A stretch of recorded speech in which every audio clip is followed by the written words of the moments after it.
অনেক সময় আমরা তো বাসায় মুভি দেখি, কিন্তু অনেক সময় অনেকে হলে গিয়ে মুভি দেখার চিন্তা করে। তো দেখা যাচ্ছে যে হলে গিয়ে মুভি দেখার জন্য কী করতে হবে, আমি জাস্ট একটু ইনস্ট্রাকশনস দেখাই। সেটা হচ্ছে অনলাইনে টিকিট কাটা যায়, বাট মস্কোর ক্ষেত্রে বা রাশিয়ার ক্ষেত্রে কিনো থিয়েটার যে এই অ্যাপটা দিয়ে মেনলি মুভি দেখা যায়। এখানে অনেকগুলি মুভি থাকে, বাট আমরা মেনলি ইংলিশ মুভি দেখি, বা হচ্ছে যে আমরা খুঁজি হচ্ছে যে সাবটাইটেলস মুভি, যে ইংলিশ, হিন্দি, স্প্যানিশ। তো এটার জন্য একটু স্ক্রল করলে, এখানে ইংলিশ নাই, একটু স্ক্রল করলে সাবে চাপ দিবে।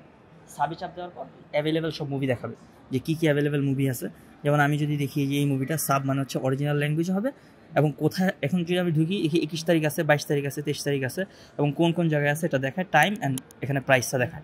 আমি যদি ক্লিক করলে তখন আমার হচ্ছে যে ওভারঅল দেখাবে যে এটা 18+ মুভি দেখাইতেছে এনিওয়ে। তো দেখাচ্ছে যে এই যে প্লেস আছে, এখানে আমি টিকিটগুলো কাটতে পারবো।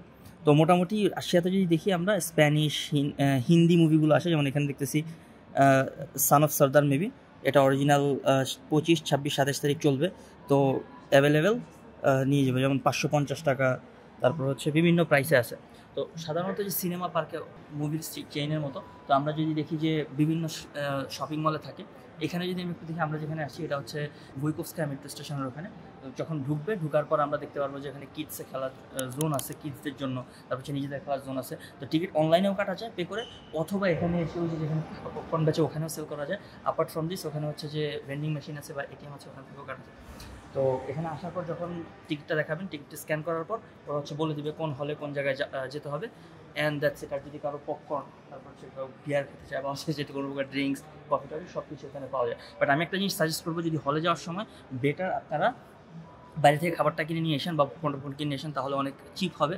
তার কারণ হচ্ছে এখানে যখন নেওয়া হয় এটা ভেরি এক্সপেন্সিভ, বাট যদি বাইরে থেকে নিয়ে আসা হয় it will be like cheap and you will get the proper food. আরেকটা জিনিস না বললেই না, যে এক এক জায়গায় হল এক এক রকম, কিন্তু কিছু কিছু হল যেমন ভালো, যেমন এই জায়গাটায় যেটা ভুইকোভস্কায়াতে যেটা আছে, মোটামুটি হলটা বড় আছে, প্লাস হচ্ছে যে সাউন্ডটাও বেশ ভালো।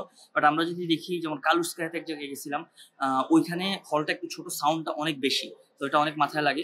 আরবাতস্কায়াতে একটা ছিল, আরবাতস্কায়াতে আবার দেখা যায় যে ভিতরে অনেক ঠান্ডা। তারপর হচ্ছে আপনার যদি সেন্টারের দিকে বেশ কিছু জায়গাতে, অক্টোবরস্কায়াতে একটা আছে, ইলিউজিয়ন বলে, ওইটা মোটামুটি ভালো। তো অবশ্যই ওই যেখানে যাবেন আপনারা ওখানের রিভিউটা দেখে যাবেন, সেক্ষেত্রে ভালো হবে। আর কিছু কিছু মুভির ক্ষেত্রে হয়তো অপশনস থাকবে না, সেক্ষেত্রে তো কিছু করার নেই, যেতেই হবে যদি if you want to watch this movie. So apart from this, যদি হলে এসে এক্সপিরিয়েন্সটা মোটামুটি ভালোই হয়, খারাপ না, ইটস রিয়েলি অ্যামেজিং। কারণ হচ্ছে যে একটা ভালো ফিল পাওয়া যায়, ফ্রেন্ড সার্কেল নিয়ে আসলে একটা ভালো সময় কাটে। আচ্ছা, এই ভিডিওর নিচে আমরা একটা কম্পিটিশন লিঙ্ক দিয়ে রাখবো, এবং আমাদের একজনকে আমরা একটা টিকিট দিব, and you can watch movie with us, taking part in the competition. যে উইনার হবেন তাকে আমরা নাম অ্যানাউন্স করে দিব, and next time win we are coming will take you with us. যারা এখনো ফলো করেন নাই, প্লিজ ফলো রাশারন্দাকো for more updates, and if you have any questions feel free to connect to us. Thank you.